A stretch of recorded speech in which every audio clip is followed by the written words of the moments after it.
Two cars with completely different stories. Welcome back to BC Garage. Today we'll be talking about my two Mustangs, what's been done to them, what's going on with them, and what's coming next. If you like cars, you're in the right place. Let's jump in. First up is my 1990 Fox body Mustang. I purchased this vehicle for $4,000. It came with a stock 5.3 liter with a small nitrous can, which I have torn apart and rebuilt with the help of Jason Novacek Automotive and Machine. Later on, I installed a Power Glide transmission, and the car came with a Ford 8.8 rear end. I then installed a mini spool and a 456 rear gear.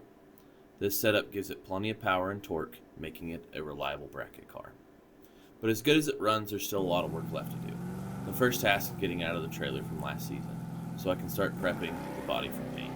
This car hasn't been a single color in over a decade now, so the plan is to sand and primer the entire body before moving forward with a fresh paint job. I had some help with the local body guy to help fix the dents and hail damage on the roof. Once the paint is done, it's time to focus on the interior. Right now, all that's left in the cockpit is a dash, center console, and some carpet. I'll be reinstalling the rear seats, side panels, and making the cabin look complete again. Another key area that needs attention is the carburetor. This current setup is having some issues, so we'll be fine-tuning or replacing altogether if needed. Finally, one of the biggest challenges ahead is the wiring. This car has been an electrical nightmare from the first day that I had gotten it. Rather than patching it up like I have been, I would like to start fresh with a complete rewire. The original Ford bundle is still all installed, along with everything needed for the engine swap. This will be a big project, but in the long run, it'll make the car lighter and more reliable. Next we have my 1989 Fox body Mustang, also known as Charmander.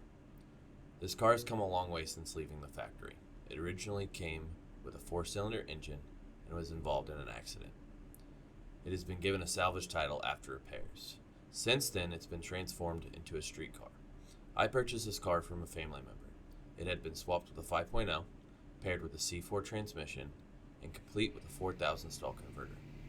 The rear end is a Ford 9-inch with 411 gears.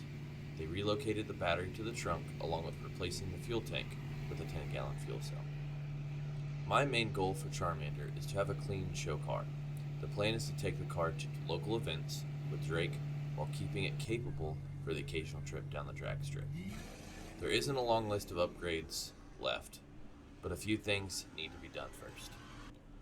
I want to clean up the trim by painting it black to give it a sharper, more finished look. The engine bay has some loose wiring that needs to be cleaned up to keep everything organized. And lastly, I'll be removing the nitrous system to make room for the rear seats. The car doesn't need extra power right now, and having a full interior will make it more practical for cruising. That wraps up the tour of the Mustangs, what I plan on doing with them. There's still a lot of work left to do, and I'm so excited to bring you guys along with me. Please leave a like on this video, comment what color you think I should paint the LS Fox body, and please hit that subscribe button. Thank you for watching the video. We'll see you in the next one.